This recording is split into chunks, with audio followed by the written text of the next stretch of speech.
आज इस बात को समझने की कोशिश करना। नमस्कार, मैं कैलाश कुमार। एक कहावत, बड़े बुजुर्गों की, कौवा जब हंस की नकल करने लगे तो ना हंस जैसी चाल आती है ना अपनी ही चाल याद रहती है। सोचिए, अगर कोई कौवा हंस बनने का दिखावा करे तो नतीजा वही होता है जो इन दिनों कुछ सरकारों या पार्टियों का हो रहा है। जिस काम के लिए उन्हें चुना गया, पानी, स्कूल, अस्पताल और सरकारी रोजगार, उन्हें साइड में हटाकर वर्तमान समय में सरकारें सिर्फ नाटक और दिखावे में डूबी हैं। हर ओर बाजी है, ड्रामा है, और ऐसा लगता है जैसे कोई सियासी मंडली नहीं, रंगमंच का कोई नाटक प्रदर्शन चल रहा हो। हद तो तब होती है जब सरकारें खुद अपनी ही जांच करती हैं, खुद ही सजा तय करती हैं। कभी किसी का घर तोड़ देना तो कभी किसी पर सीधे देशद्रोह का नाम चिपका देना। ऐसे में आज का मुद्दा है, जब सरकार खुद ही न्यायाधीश बन बैठे तो लोकतंत्र का क्या होता है। आइए इस वीडियो में बड़ी खबर विस्तार से समझते हैं,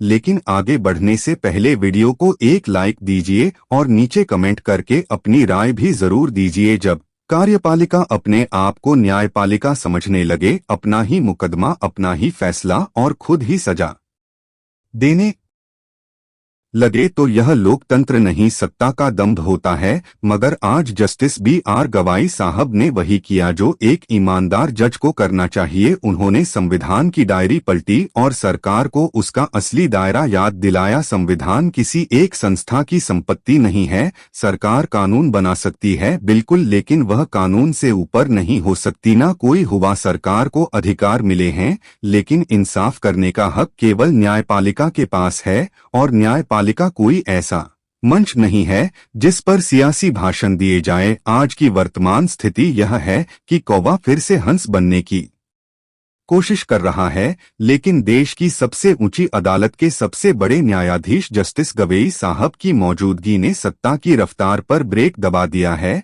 जहां पहले सत्ता बेलगाम दौड़ रही थी, अब झटका लगने लगा है। घमंड को थोड़ा ठंडा कर दिया गया है। मीडिया पर उनका एक बयान वायरल हो गया है, सरकारें ना जज हो सकती हैं ना जुड़ी। यह एक वाक्य नहीं, एक पूरा लोकतांत्रिक मैसेज है जो कई चुनाव भाषण से ज्यादा निचोड़ रखता है। जस्टिस गवई साहब ने इटली के मिलन में एक प्रोग्राम के तहत कहा कि कार्यपालिका को न्यायपालिका बनने का कोई अधिकार नहीं।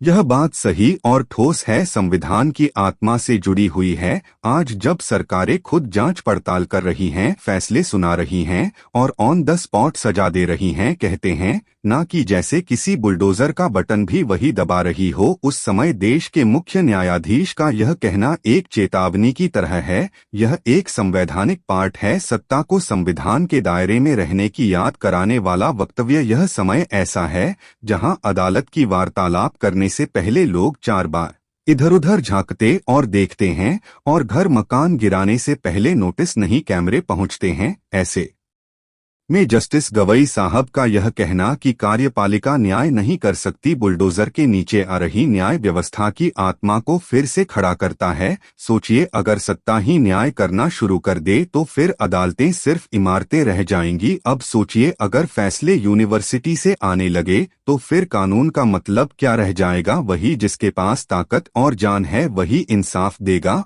और उसका हथियार यानी मैन काम होगा बुलडोजर। जस्टिस गवई साहब ने इसी खतरनाक चाल चलन पर ध्यान करवाया। उन्होंने कहा कि सुप्रीम कोर्ट ने उस रवैया पर लगाम हुकूमत लगाई है जहां सरकारें बिना किसी सुनवाई, बिना जांच पड़ताल के, केवल शक के आधार पर जनता के घर उजाड़ रही थी, और वह भी अक्सर उन्हीं का जो गरीब हैं या फिर किसी खास सोच या मजहब से ताल्लुक रखते हैं। तो अब आप ही बताएं, क्या यह न्याय के नाम पर किया गया तांडव है, या तांडव को ही अब न्याय की संज्ञा दे दी गई है। जज गवई साहब से यह सब चुपचाप देखा नहीं गया। उन्होंने इटली के मिलन में एक प्रोग्राम के दौरान यह सब बातें सार्वजनिक तौर पर कही, जहां सरकारें अपने आप को जज समझने लगी, और वहां सुप्रीम कोर्ट ने उन्हें याद दिलाया कि उनकी हद क्या है। इसका साफ तौर से मतलब है कि संविधान अब भी जिंदा है, जो उसकी बात कर रहा है। अगली बार जब कोई कहे कि बुलडोजर चला तो जरा यह भी पूछना कानून भी साथ गया था या नहीं। जब सत्ता अपने हिसाब से संविधान लिखने पर आमादा हो तो ऐसे में किसी जज का असली संविधान पलटकर उसका पाठ पढ़ना बहुत बड़ा और साहसिक कदम होता है।